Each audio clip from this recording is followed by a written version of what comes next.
वो सामने white buildings बनी हैं, उधर वाइट, आपको जूम करके दिखा देता हूँ, ये वाइट बिल्डिंग्स बनी हुई हैं, उधर भट्ट साहब का घर है। गाइस जैसे कि आप पीछे देख सकते हैं कि गज़ल जुवाद का घर पीछे मेरे मौजूद है। ऑर्चर्ड के जो रूल्स हैं रेगुलेशंस हैं उनकी वजह से इनको 2 नोटिफिकेशन आ चुके हैं। किस चीज़ के नोटिफिकेशन आ चुके हैं?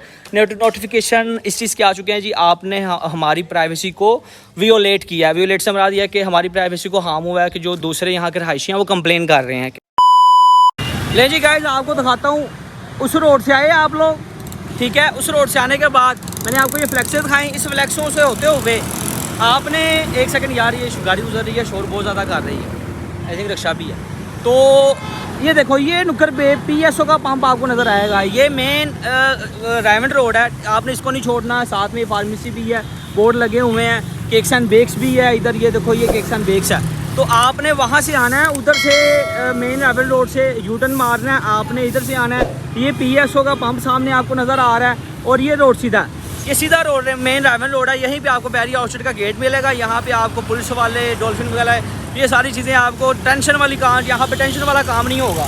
दूसरा रूट कौन सा है? दूसरा रूट जिस रूट पे लोग अमूमन जाते हैं वो रूट कौन सा है? वो रूट भाईजान ये वाला है। इधर से यूटर्न मारते हैं, ये पहला नहीं लेते, यहाँ से सीधा हो जाते हैं इस रोड से। ये जो रोड मुड़ रहा है, ऐसे ये रोड मुड़ रहा है, आप देख सकते हैं, मैं आपको दिखाता हूँ। ये रोड मुड़ रहा है, ठीक है, जहाँ पे वो वासा वालों का लगा हुआ है बोर्ड, यहाँ से मुड़ रहा है, वो लोग सीधा चले जाते हैं, ठीक है। ये वो रोड, वहाँ से भी रास्ता आता है और यहाँ से भी रास्ता आता है। तो जो मैं रास्ता बता रहा हूँ आपको, ये सिक्योर है। जो दूसरा वाला रास्ता है उसके ऊपर आपको ज़्यादातर ट्रैफिक नहीं होगी, लेकिन पुलिस वाले, सार्जेंट वगैरह वो आपको देखने को मिलेंगे।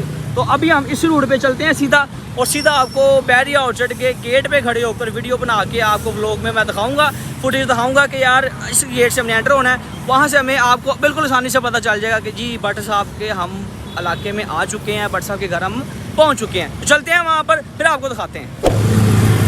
ले जी दोस्तों, लोकेशन पे मैं आ चुका हूँ। देखो, ये रोड नहीं ही मैंने छोड़ा, इस रोड से मैं चलते हुए आया हूँ। फर्स्ट एक्सिस लिया है अड्डा प्लॉट से। अब मैं आ चुका हूँ एग्जैक्ट बैरिया ऑर्चर्ड। तो आपको मैं दिखाता हूँ कि हमने किस गेट से एंटर होना है। बैरिया ऑर्चर्ड कौन सा है, ये देखो सामने, ये मैं आपको दिखाता हूँ। ये है जी बैरिया ऑर्चर्ड गेट 3। तो बताने का मकसद ये है कि जब आप फर्स्ट एक्सिस लेंगे तो बगैर किसी टेंशन के आप पहुँच जाएंगे आसानी के साथ, ठीक है। कोई पुलिस वाला कोई कुछ नहीं है। दूसरा जो एक्सिस लेंगे वहाँ से जाएंगे, वहाँ से आपको लंबा भी पड़ेगा, और वहाँ से मसला ये है एक, वहाँ से जब आप जाएंगे तो वहाँ पे पुलिस वाले बहुत ज़्यादा मिलेंगे, और लोग लूट चोरी चकारी वाला भी वहाँ पे मामला बहुत ज़्यादा है। रात को वहाँ से मत जाइएगा, ये चलता रोड है, ठीक है। इस चलता रोड पे आप आएंगे, आपको मिलेगा यहाँ पे बैरिया ऑर्चर्ड का गेट 3, बैरिया ऑर्चर्ड 3 लिखा होगा यहाँ पे, ठीक है। यहाँ से अंदर बिल्कुल पास भट्ट साहब का घर है। मैं आपको अभी चल कर दिखाता हूँ, ज़्यादा टाइम नहीं लगेगा, लेकिन ये सबसे शॉर्ट रास्ता है और सिक्योर रास्ता है। चलता रोड है, बाइक वगैरह ख़राब होती है, गाड़ी ख़राब होती है, तो यहाँ पर आपको हज़ारों हेल्प करने वाले मिल जाएंगे। लेकिन उस रोड से जाएंगे जहाँ पे चौकियाँ बनी हैं, पुलिस वाले हैं, वहाँ पे हेल्प करने वाले भी नहीं मौजूद, और ना ही वहाँ पे आपको आप खुद सिक्योर है, ना ही आपकी जो सवारी है वो सिक्योर है। नाक की सीध से चलना है, ठोकर से लेकर बैरिया ऑर्चर्ड तक, बस दरम्यान में गोल चक्कर आएंगे। मेन रायमंड रोड को नहीं छोड़ना, रायमंड रोड के ऊपर ही बैरिया ऑर्चर्ड गेट 3 आएगा। आप अंदर चलते हैं और उनसे मिलते हैं, और मिल गए तो ठीक है, वरना आपको उनकी लोकेशन तो ज़रूर दिखाएंगे। ले जी गाइस, मैं अभी बैरिया ऑर्चर्ड में आ चुका हूँ। आपको दिखाता हूँ आपने कहाँ से आना है। आपने इधर से मेन गेट से आप एंटर होंगे, ठीक है। बैरिया ऑर्चर्ड से जब एंटर होंगे, आपको मैं 2 से 3 ट्रिक बताऊँगा। बहुत आसान है अंदर एंटर होना, गार्ड से बचने के लिए, या जब अंदर आ जाएँ तो रास्ता पूछने के लिए किसी गार्ड को आपने कॉन्टैक्ट नहीं करना, आपने कॉन्टैक्ट यहाँ के रहायशियों को करना है। 2 से 3 ट्रिक और बताऊँगा, और आपको सारी चीज़ें, सारी डिटेल बताऊँगा, ठीक है जी। ये Bairia Orchard phase, Bairia Orchard 3 का भी आपको बोर्ड नज़र आ रहा है। ये है जी हमारे पास मेन सिग्नल, जहाँ से आपको पता चल जाएगा कि आप यहाँ से वॉकिंग डिस्टेंस पे जा सकते हैं। वो सामने वाइट बिल्डिंग्स बनी हैं, उधर वाइट, आपको जूम करके दिखा देता हूँ, ये वाइट बिल्डिंग्स बनी हुई हैं, उधर भट्ट साहब का घर है। आपने मेन एंट्रेंस जब एंटर हो गए मेन गेट से, ठीक है, गेट 3 से आपने मेन रोड पकड़ लेना। ये वाला मेन रोड नहीं छोड़ना, तब तक नहीं छोड़ना जब तक कि आपको ये नज़र ना आ जाए। जैसे ये नज़र आ जाए, आपने सीधा नहीं जाना, आपने इस रोड पे चढ़ जाना है, और इस रोड से घूम के वहाँ पे आपके सामने बिल्कुल उनकी लोकेशन आ जाएगी। 2 से 3 ट्रिक हैं, आपको बताऊँगा कि अंदर कैसे आना है। और दूसरा 2 से 3 ट्रिक ये भी हैं कि भट्ट साहब का जो यहाँ पे घर है, वो जो छोड़ रहे हैं उसका क्या सिनेरियो है, ठीक है, आपको ये भी बताऊंगा। तो जो लोग आना चाहते हैं जल्दी जल्दी आ जाएं। कितना टाइम है उनके पास आने का, ये भी डिटेल मैं आपके साथ शेयर करूंगा, ठीक है। तो अभी चलते हैं उनके घर की तरफ, और उनके घर के बाहर जाके ही मैं व्लॉग आगे स्टार्ट करूंगा, ठीक है जी। अभी चलते हैं उनके घर की तरफ। ले जी गाइस, आप मेरे पीछे देख सकते हैं प्रेस्टीजियस बिल्डिंग्स, वाइट बिल्डिंग्स हैं। अब आपको समझ आ चुका होगा कि मैं एग्जैक्ट लोकेशन पे आ चुका हूँ। वहाँ से घूमकर, अच्छा वहाँ के रास्ते बंद भी होंगे तो आपने अल्टरनेट रास्ता अख्तियार करना है इन बिल्डिंग्स तक आने के लिए, ठीक है जी। तो इन बिल्डिंग्स तक आने के लिए आपने अल्टरनेट जब रास्ता यूज़ करेंगे आगे से बंद होगा, तो वहाँ से बिल्कुल पास ही है जो मैंने आपको दिखाया, जहाँ पे वो फ्रूट से बनी हुई है बकेट टाइप, ठीक है जी। अब आपको दिखाते हैं जी उनके अपार्टमेंट का नंबर और जहाँ पे वो रह रहे हैं, जहाँ पे उनकी रहाइश है। तो मेरे पीछे आप बैक पे देख सकते हैं वाइट कलर की बिल्डिंग्स हैं, ठीक है। यहाँ पर तो आवाज़ भी बहुत ज़्यादा गूंज रही है, मैं हल्का सा बोल रहा हूँ। इसको तो पहचानते होंगे आप, ये तो जान है हमारी, जहाज़ है हमारा। ले जी, ये है 117 और 118। यहाँ से वो देखकर पब्लिक को हाय कहते हैं, यहाँ उनके अपार्टमेंट्स हैं। फिर दोबारा दिखा देता हूँ, ये उनके नंबर्स हैं जी, ये चेक करें आप लोग, ये सारे अपार्टमेंट्स हैं, ठीक है जी। यहाँ भट्ट साहब रहते हैं, तो उनके ये उसका उनके वो चीज़ें हैं, यहाँ रहते हैं जी भट्ट साहब, ठीक है जी। और ये उनका है जहाज़, तो आप देख लें ये लोकेशन है, ठीक है। अब आपके साथ मैं पॉइंट्स ये शेयर करता हूँ कि वो कब तक यहाँ पे मौजूद हैं और अंदर आने के 2 से 3 ट्रिक्स क्या हैं। अंदर आने से 2 से 3 ट्रिक्स ये हैं कि अगर भट्ट साहब वैसे तो 2 से 3 बजे सो के उठते हैं, ठीक है, वो अवेलेबल नहीं होंगे। वो लोग जो मिलना चाहते हैं वो 2 से 3 बजे के बाद आएँ। 2 बजे आ जाएंगे तो उनको ज़्यादा वेट नहीं करना पड़ेगा, ठीक है। तो बाकी जो सिनेरियो हैं, बाकी ये है कि अंदर आने के जो ट्रिक्स हैं वो 2 ट्रिक्स ही हैं। आपने वेल ड्रेस होकर आना, शलवार कमीज़ नहीं पहननी, ऑफिस का संभल आप पहन आए। मैं तो सुबह सुबह आया हूँ तो इसलिए मुझे उन्होंने अंदर आने दे दिया, ज़्यादा मुझे मसले का सामना नहीं करना पड़ा। लेकिन मेरे वो भाई जो मिलना चाहते हैं तो वो 2 से 3 बजे तक आएँ। और दूसरा जो सबसे इंपॉर्टेंट चीज़ जो मैं बताना ये चाह रहा था कि भट्ट साहब यहाँ पर इन अपार्टमेंट्स में कब तक हैं, तो उसका आपको मैं बताने लगा हूँ। भट्ट साहब यहाँ पर भाईजान, इनका सिर्फ ये सफ़र का महीना है, उसके बाद उन्होंने यहाँ से लीव कर जाना है, मूव ऑन कर जाना है। क्यों कर जाना है, उसकी वजह यह है कि हम मेरे जैसे जो फैंस हैं उनको अप्रोच करते हैं, इस सोसाइटी की जो बैरिया ऑर्चर्ड के जो रूल्स हैं रेगुलेशंस हैं उनकी वजह से इनको 2 नोटिफिकेशन आ चुके हैं। किस चीज़ के नोटिफिकेशन आ चुके हैं? नोटिफिकेशन इस चीज़ के आ चुके हैं जी, आपने हमारी प्राइवेसी को वियोलेट किया है। वियोलेट से मरा दिया कि हमारी प्राइवेसी को हार्म हुआ है, कि जो दूसरे यहाँ के रहायशी हैं वो कंप्लेन कर रहे हैं कि भाई हम डिस्टर्ब्ड हो रहे हैं। क्योंकि एनी टाइम, अभी सुबह के तकरीबन 8, 9, 10 का टाइम होगा, ठीक है, जब लोग अपलोड होगा, पता नहीं तब क्या टाइम हो, मुझे आइडिया नहीं है। तो यहाँ पर एनी टाइम रश रहता है लोगों का, जिसकी वजह से बैरिया ऑर्चर्ड ने इनको 2, हालांकि इनकी अपनी प्रॉपर्टी है, ਇੱਥੇ लोगों को जॉब के उत्ते टाइम पीरियड मिलता है जी लीव करने का 1 महीने का। यहाँ पे इनको 2 महीने मिले हुए हैं कि भाई आप ये जगह यहाँ से खाली कर दें, मूव ऑन कर दें, बेच दें या बैरिया ऑर्चर्ड को दे दें। तो भट्ट साहब ने अपार्टमेंट बेच दिया हुआ है, ठीक है, आपने उनके व्लॉग्स में भी देखा होगा। तो ये सफ़र का महीना उनका यहाँ पर लास्ट है।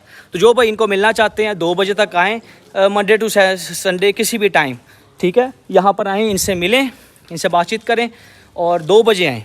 क्योंकि वो 3 बजे 4 बजे उठ के फिर वो ठोकर चले जाते हैं। हैदर भाई का आपको घर दिखा दिया, वहाँ पे चले जाते हैं।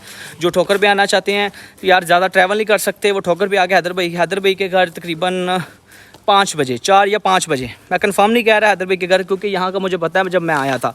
तो ये मैं अभी सेकंड टाइम आ रहा हूँ, ठीक है जी। लोकेशन भी बता दिया आपको, ये भी बता दिया कि कितना टाइम है इनके पास, आपसे अगर आपने इनसे मिलना है तो कितना टाइम है। A few moments later. Guys, मैं अब आपको बताता हूँ कि भट्ट साहब का तो हाउस इधर है, ठीक है। तो उसके बाद जिस तरह गज़ल जवाद का है, उनका घर किधर है, तो मैं आपको बताता हूँ कि ये वो डायरेक्शन है, ठीक है। हम उधर से घूम के आते हैं, आई थिंक 117-118 है। तो वहाँ से जब घूम के आएंगे तो एक ये रूट जा रहा है, एक ये रूट जा रहा है, और वो सामने है जी, ठीक है। ये है जी गज़ल जवाद जो हैं फैमिली, उनका हाउस इधर है। और इधर जो है वो भट्ट साहब का घर है। भट्ट साहब तो जो कि शिफ्ट हो रहे हैं, तो अभी वो कहाँ जाते हैं, कौन सी सोसाइटी में जाते हैं, उसका हमें आइडिया नहीं है। अभी हम चलते हैं गज़ल जवाद के घर, उनसे भी मुलाकात करते हैं। अगर उनसे मुलाकात पॉसिबल हो सकती है, उनसे मीटअप हो सकता है, उनको बातचीत होगी तो हम आपको ज़रूर दिखाएंगे। तो वो है जी गज़ल जवाद का घर, ठीक है। बहुत सारे लोग आते हैं, उनको पता नहीं होता, इसलिए वो आपने अक्सर व्लॉग में भी देखा होगा कि वो गज़ल आप भी कहती हैं भट्ट साहब को, रजब भाई को, कि मैं 2 कदम मेरे फासले पे है, क्योंकि भट्ट साहब छोड़ के जा रहे हैं ना, तो वो भी डिस्टर्ब होंगी ऑब्वियसली कि यहाँ से बिल्कुल करीब है। तो ये इशू है। बहुत सारे लोग आते हैं उनको पता नहीं होता, तो मैंने आपको इन्फॉर्म कर दिया है, जिन्होंने मिलना हो डिस्टर्ब ना कीजिएगा, परेशान ना कीजिएगा, ये आपसे गुजारिश है। मैं भी चूँकि रजब फैमिली का पार्ट हूँ, अगर वो डिस्टर्ब, अगर मैं जाता हूँ उनका कोई गार्ड वगैरह को समथिंग अगर मुझे कहेगा तो मैं उनको डिस्टर्ब नहीं करूँगा, डिस्टर्ब नहीं करना किसी को, ठीक है, ये प्रॉमिस करें आप मेरे से, ठीक है। इसी तरह बट साहब कहीं और शिफ्ट होंगे तो वहाँ पर भी आपको उनकी मैं लोकेशन वगैरह सारी दिखाऊँगा, ठीक है, चूँकि वी आर अ फैमिली, तो so being a family always protect others, ठीक है, ये गुजारिश है आप सबसे। अभी चलते हैं, उनसे बातचीत करते हैं, मुलाकात करते हैं, फिर आपको दिखाते हैं। ले जी, मैं जवाद साहब के घर पे आ गया हूँ, ये आप चेक कर सकते हैं, ठीक है जी। इंजीनियर मोहम्मद जवाद अली एडवोकेट हैं जी। ये गाड़ी उनके बाहर खड़ी हुई है, ठीक है, तो वो वहाँ से आए हूँ भट्ट साहब के घर से। तो भाई आए हैं, मैंने दरवाज़ा नॉक किया। अस्सलाम वालेकुम सर, कैसे हैं आप? ठीक ठाक हैं? कैसी तबीयत है आपकी? कैसे हैं आपके ऑनर्स? ठीक ठाक हैं? ठीक है यार, तो अगर जाग रहे हैं अब, अगर तो वो जाग रहे हैं तो प्यारे भाई इनको ज़रा बुला दो, मैं बहुत दूर से उनको मिलने के लिए आया हूँ। ये उनकी मोहब्बत होगी कि अगर वो चल के नीचे आ जाए। नहीं यार, उठ गए होते तो मिला देता, लेकिन अभी सो रहे हैं ना। सो रहे हैं? हाँ जी। तो अभी तो टाइम यार हो रहा है कोई 12 बज रहे हैं मेरा ख्याल है। क्या टाइम हो रहा है? कोई पता नहीं है ना, 12 बजने वाली है। तो गाड़ी तो बाहर खड़ी हुई है। रात की खड़ी है, जाने रात की खड़ी है। जवाद भाई गए थे, गजल आप ही गई थी? आप ही गई थी, तो शाम की गाड़ी बाहर ही खड़ी है। अच्छा, मैं रात की खड़ी है, तो मैं तो ये सोच के आया था कि गाड़ी बाहर खड़ी हुई है तो मिल लूँगा उनसे। चलो, डिस्टर्ब ना करना भाईजान, मेहरबानी है आपकी। इंशाल्लाह मैं दोबारा आऊँगा, दोबारा उनसे ज़रूर मुलाकात करूँगा। डिस्टर्ब नहीं करना, उनको सोने से रेस्ट करने दें। इंशाल्लाह मैं दोबारा आऊँगा, दोबारा मिलूँगा। गाइज़, आप सबसे भी गुजारिश ये है कि यार अगर कोई सो रहा हो तो उसको डिस्टर्ब ना करें। गाइस, जैसा कि आप पीछे देख सकते हैं कि गज़ल जवाद का घर पीछे मेरे मौजूद है, ठीक है। वहाँ से वो भट्ट साहब का घर है, वहाँ से मैं इधर आया हूँ। तो मैं आपसे यही गुजारिश करूँगा, चूँकि being a Rajab family part, ठीक है, ग्रो करें यार, साथ साथ अपने दोस्तों यारों दोस्तों रिश्तेदारों फैमिली को भी साथ में लेके चलें, और जितने भी चाहने वाले हैं वो भी साथ में ग्रो करें। उनको इस तरह साथ में लेके चलो कि जिस तरह उनका हक बनता है, ऑब्वियसली हक बनता है अगर आप साथ ग्रो कर रहे हो। ये रजब भाई जो हैं, भट्ट साहब जो हैं, वो हमें मैसेज देते हैं कि भाई अगर आप खुद ग्रो कर रहे हो, अल्लाह पाक अगर आपको दे रहा है तो उसको वांटो, बैंकों में स्टोर ना करो, ठीक है। तो इसी तरह मैं भी आपको ये कहना चाहूँगा कि मेरे चैनल को भी लाइक करो, शेयर करो, सब्सक्राइब करो। और अगर मेरे व्लॉग पसंद नहीं आ रहे, कोई किसी किस्म की कुछ चीज़ें ऐसी हैं जो मुझे समझ नहीं आ रही, आप बेहतर अंडरस्टैंड करते हैं, प्लीज़ मुझे भी उस चीज़ पे गाइड करें। आपका भाई उसके अंदर नया चेंज लेके आएगा, नया टेस्ट लेके आएगा। चैनल को लाइक करो, शेयर करो, सब्सक्राइब भी करो, ताकि मेरी आने वाली वीडियो आप तक आसानी पहुँच सके। तो भाई मैं यहाँ करता हूँ व्लॉग को एंड, मिलते हैं आपको अगले व्लॉग में, तब तक के लिए ओका।